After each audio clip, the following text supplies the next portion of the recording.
Former U.S. President Donald Trump has arrived in New York City to face criminal charges. He landed at LaGuardia Airport in his private jet. He's set to spend the night at Trump Tower before surrendering to the authorities on Tuesday. He's accused of trying to cover up an alleged payment of hush money to an adult film actor just before the 2016 presidential election. Trump's support among Republican voters has surged since becoming the first former president to be criminally indicted.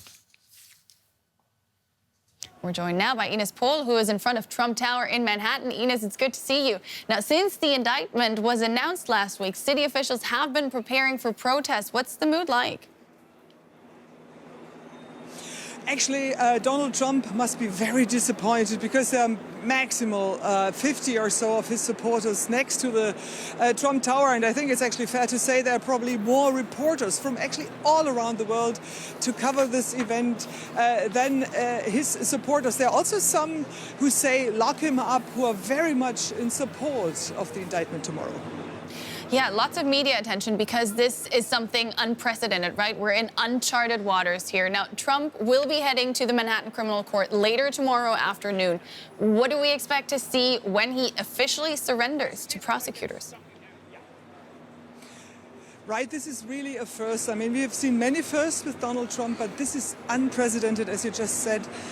In the history of the United States, this has never, ever happened that a president or a former president is indicted with criminal charges. He will arrive at the courthouse in Manhattan around 2:15 or so and will officially surrender. And as everyone else who is booked for felony charges, he will go to the court.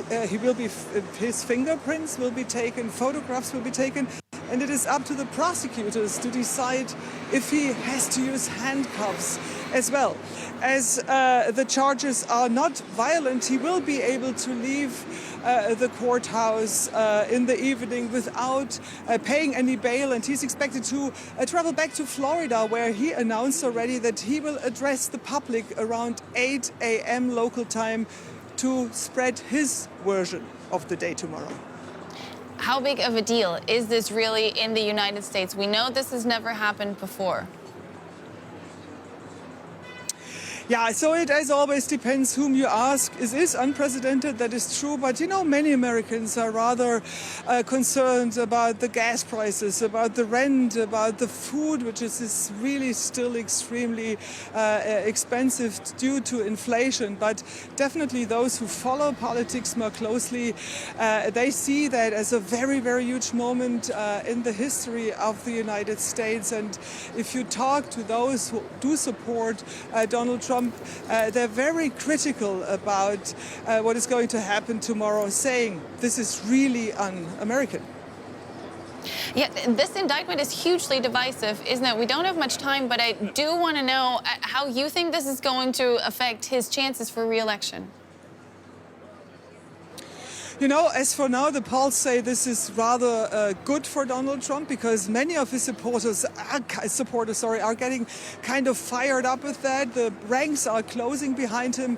And even on the other side of the Democratic side, experts say, well, maybe this is not really the right case to play so big. So at the very moment, this might rather help Donald Trump.